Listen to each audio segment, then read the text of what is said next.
محمد بن قاسم، باب الاسلام کا نوجوان ہیرو محمد بن قاسم اسلامی تاریخ کا وہ درخشاں نام ہے جس نے نہایت کم عمری میں عظیم کارنامہ سر انجام دیا۔ وہ صرف ایک فاتح نہیں تھا بلکہ عدل، اخلاق اور رحم کا عملی نمونہ تھا۔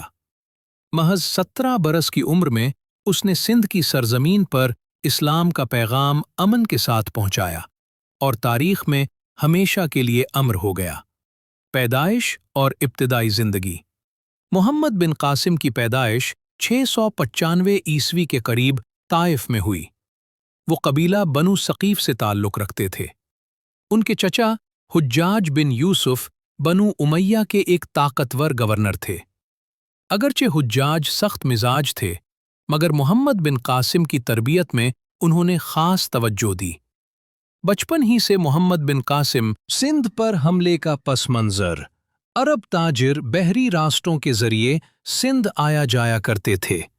ایک مرتبہ سری لنکا سے آنے والا ایک جہاز جس میں مسلمان عورتیں اور بچے سوار تھے، راجہ داہر کے زیر اثر علاقے میں لوٹ لیا گیا۔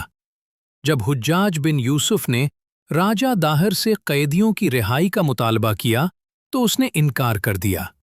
یہ معاملہ صرف تجارت کا نہیں بلکہ مسلمانوں کی عزت اور انصاف کا سوال بن گیا۔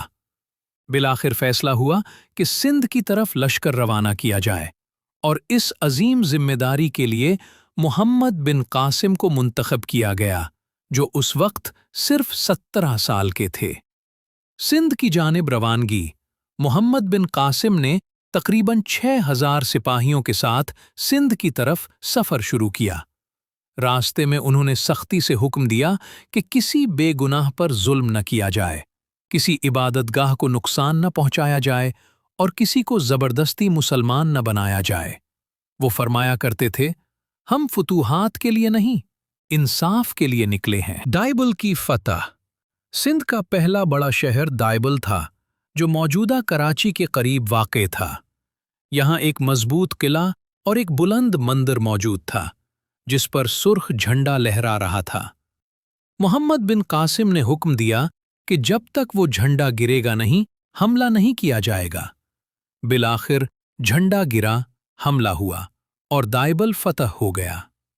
فتح کے بعد عورتوں اور بچوں کو امان دی گئی، مندروں کو محفوظ رکھا گیا اور کسی کو زبردستی مسلمان نہیں بنایا گیا۔ یہیں سندھ کی پہلی مسجد تعمیر کی گئی۔ راجہ داہر کے ساتھ فیصلہ کن جنگ۔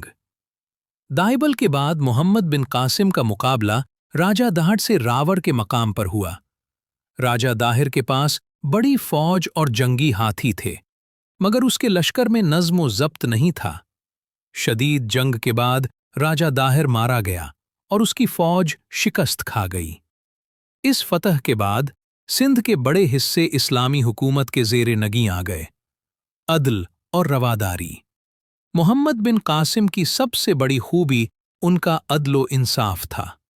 انہوں نے ہندوؤں اور بدھ مت کے ماننے والوں کو مذہبی آزادی دی، مقامی قوانین کا احترام کیا اور ٹیکس کا منصفانہ نظام قائم کیا۔ اسی حسن سلوک کی وجہ سے لوگ خود اسلام کی طرف مائل ہونے لگے۔ اسلامی نظام حکومت۔ محمد بن قاسم نے سندھ میں قاضی مقرر کیے، بیت المال قائم کیا، غریبوں اور مظلوموں کی مدد کا نظام بنایا اور فوج کو عوام پر ظلم سے سختی سے روکا۔ اسلام ان کے کردار سے پھیلا، نہ کہ تلوار سے۔ واپسی اور المناک انجام۔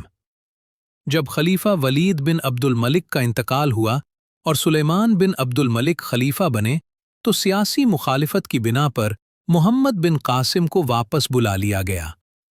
ان پر جھوٹے الزامات لگائے گئے اور قید میں ڈال دیا گیا۔ اسلام کا یہ عظیم نوجوان فاتح جیل ہی میں شہید ہو گیا۔ اس وقت ان کی عمر صرف 20 برس تھی۔ تاریخی اہمیت۔ محمد بن قاسم کی بدولت بر صغیر میں اسلام کا آغاز ہوا۔ سندھ علم و تہذیب کا مرکز بنا اور اسلام امن و عدل کے ساتھ پھیلا۔ اسی لیے انہیں باب الاسلام کا پہلا سپاہی اور سندھ کا محسن کہا جاتا ہے۔ پیغام۔